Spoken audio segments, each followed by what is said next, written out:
Bonsoir Rudy. Bonsoir Priscilla. Et on commence avec du football, vous avez pour nous plusieurs infos mercato. Et la première concerne l'Olympique de Marseille et plus précisément Jordan Ayew, le plus jeune fils d'Abedi Pelé, intéresserait Jean-Michel Aulas à Lyon.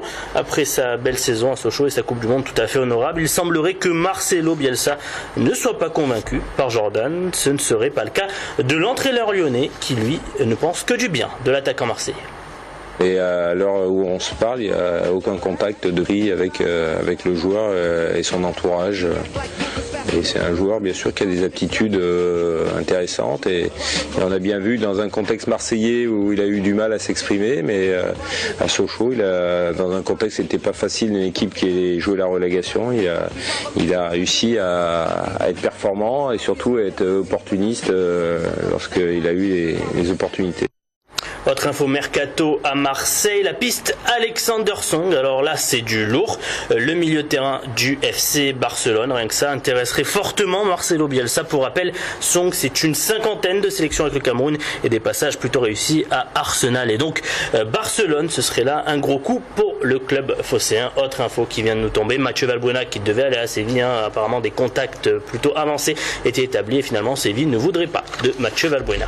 Et ça bouge aussi, mais cette fois à Montpellier. Selon nos informations, Rémi Cabella serait tombé d'accord avec Newcastle. Le club aurait accepté une offre de 15 millions d'euros de la part des Toffees pour le meilleur Montpellierin des 2 dernières saisons.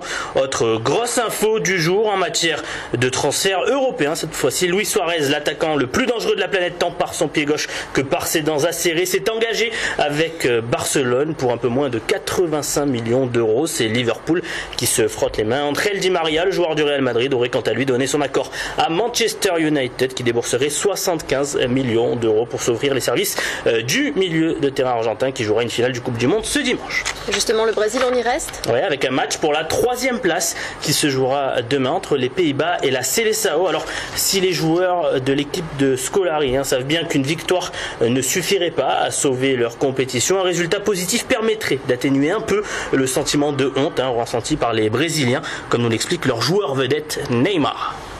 Falhamos, erramos. On a échoué, on a fait des erreurs, ça laissait désirer. On sait qu'on n'a pas fait une bonne campagne, on n'a pas montré notre meilleur football pour une sélection brésilienne. Demonstramos nosso melhor futebol, futebol de seleção brasileira. On a montré un football moyen, c'est pour cela qu'on est arrivé en demi-finale. On n'a pas montré un football de sélection brésilienne de niveau supérieur qui enchante tout le monde. Bon, c'est arrivé, c'est passé. Maintenant, il faut relever la tête et jouer le match de samedi comme si c'était une finale et terminer la coupe en souriant. Encarar o jogo de sábado como se fosse uma final e terminar a Copa sorrindo. On en revient à la Marseillaise à pétanque et ça y est, c'est fini. Ouais, le Vieux-Port a eu le droit à une finale entre Malgaches et Marseillais avec beaucoup de remue-ménage hier soir. Les supporters marseillais ont donné de la voix. Cela n'a pas plu à tout le monde. Pour ce qui est du terrain, ce sont les locaux qui ont été les plus forts, même si pour eux, les Malgaches font partie des tout meilleurs au monde. C'est une des meilleures équipes.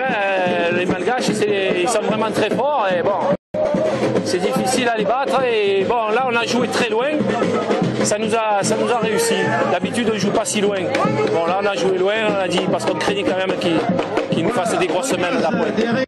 Et on finit par une séance de décrassage. On prend des nouvelles de Jean-Louis Borloo. Oui, Jean-Louis Borloo dans le journal des sports Tout arrive. On va faire un tour sur le compte Facebook de Didier Deschamps. Bon, un petit peu piraté, il faut le dire. On se fait plaisir, c'est détente, c'est le week-end, c'est le décrassage. C'est officiel, Jean-Louis Borloo aime le rouge et d'ailleurs il aime tellement les rouges qu'il a décidé de sauver le club de Valenciennes de la banqueroute. Il a donc réuni 2,6 millions d'euros grâce à des investisseurs pour reprendre les choses en main. Du coup, le club pourrait finalement évoluer en Ligue 2 la saison prochaine si les problèmes financiers étaient réglés.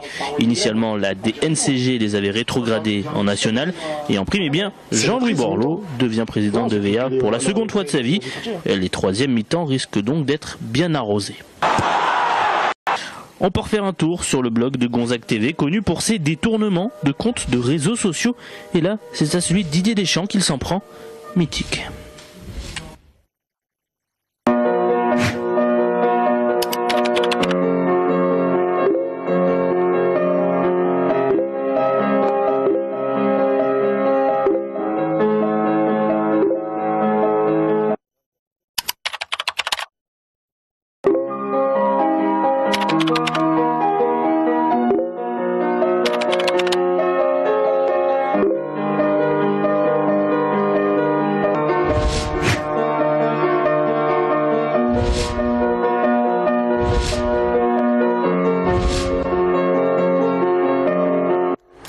j'en profite puisqu'on en a parlé dans ce sujet pour vous parler des coiffures des joueurs de l'équipe de France de football. Comme je sais que vous êtes une experte capillaire, Priscilla, vous en avez pensé quoi de toutes ces coiffures?